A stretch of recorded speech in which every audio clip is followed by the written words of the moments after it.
energy. So I have this amazing deck called the Letting Go deck, and it's very fitting with this energy of the Cancer new moon. So today's energy, and I'm wondering if can everyone can you mute yourselves for this portion just so there's no outside noise, and then once I'll let you know when we're going to be sharing so that we can hear each other. So one of the most important aspects of this particular new moon is that it is here to call back all of our energies. So we are doing a reset. We're calling back everything. It's as if you are pulling. So what we're doing with the womb is that we're clearing it, like right with the womb, with the heart, and with the third eye. We're clearing. We're making space, and there's something that needs to fill up that space, or else it's going to be other people's energies again, other people's problems, and the emotions of others, or maybe those like the things that are kind of any cords or anything that hasn't been cleared in our environment can easily fill up that space, including other people. So for example, if you're going through a breakup, if you're clearing all energies of people that you no longer want in your field, once you clear that out, unless you fill it with something that you do want, unless you fill it with your own energy, it's going to create a void. And that void is going to then instantly pull something else in. So when we do this work, it's really important for us to replenish ourselves. And that is what we're going to be doing a ritual today as a group. And I'm also going to give you a ritual to do nightly. And that's going to be calling your power back. And it's really going to be focusing on you filling up your own field with your own energy. So as you're doing the clearing, you're simultaneously calling back all pieces of yourself. Because it's really, when we're doing clearing, when we're doing this massive reset, and that is what's happening in the collective right now, already in our environment, in our field as a collective, we are doing this reset anyway. So whether you are doing it intentionally or not, this is happening. However, when you do it intentionally, you are supporting the process, you're creating ease and grace, you're working with this energy, and you get to utilize it as a tool, you get to work alongside it, so it actually strengthens the process, it makes it more enjoyable, and it actually focuses on what you want the energy to focus on.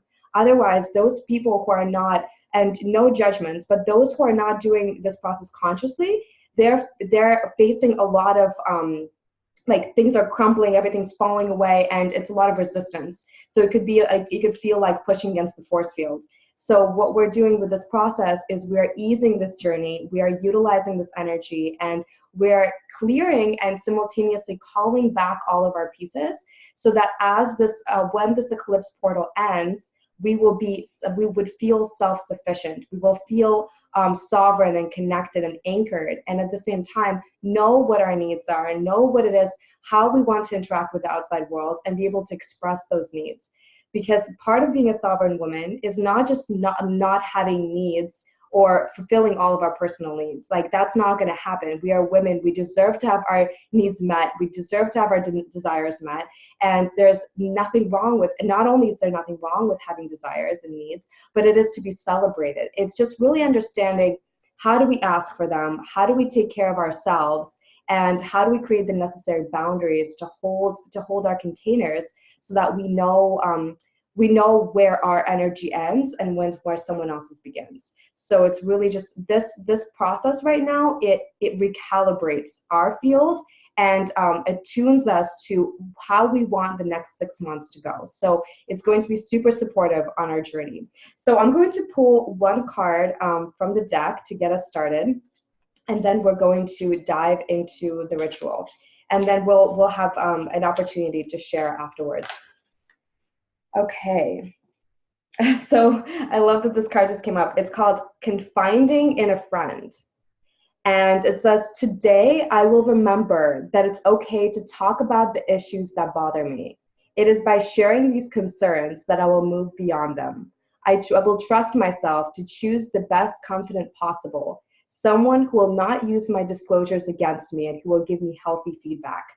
And I love that I just pulled this right as I was saying that we're going to have some sharing time afterwards. So it's really important for us to share, not just in our container, but for you to really right now through this eclipse portal, which is going to be happening until the end of the month, from the 1st to the 31st. Specifically, this whole month is the eclipse portal. Really finding the people that you can trust, those that you can connect with, those that you feel safe with, and knowing that being able to share from a space, you know, of whatever is alive for you is going to be very, very supportive. It's important for this energy to move through. So this energy is the energy of water. It's Cancer. It's flowing. And it's bringing up a lot. As you can see, I'm wearing all blue today. It's bringing up a lot with our throat chakras.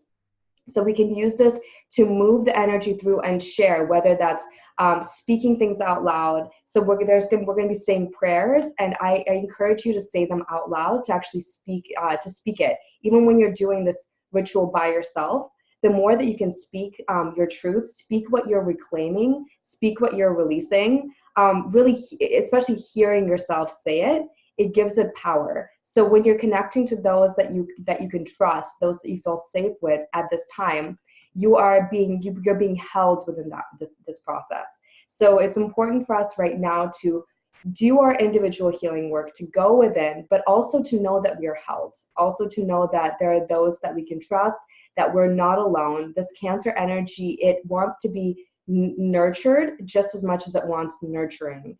So it's like we're nurturing ourselves. We also desire that nurturance, and so it could happen through physical touch, through just pure presence. It could happen through words of affirmation, whatever it is that your love languages are. But especially the ability to communicate. Communication is going to be super powerful, especially spoken out loud. So this is a really powerful time to also talk to yourself, to tell yourself positive affirmations.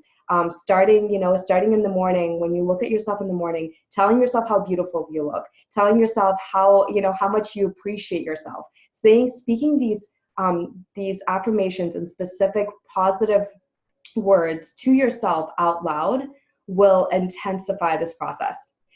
I'm noticing that there's a lag.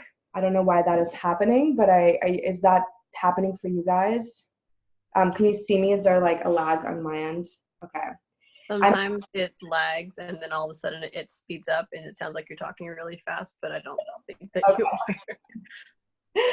Damn, that's okay. I'm wondering if I should just let it be and we should go into this ceremony. Okay. Or maybe I'll log off and log back on. So if you guys can stay, because I'm recording this, I think I'm going to do this as 2 parts. So I will be right back.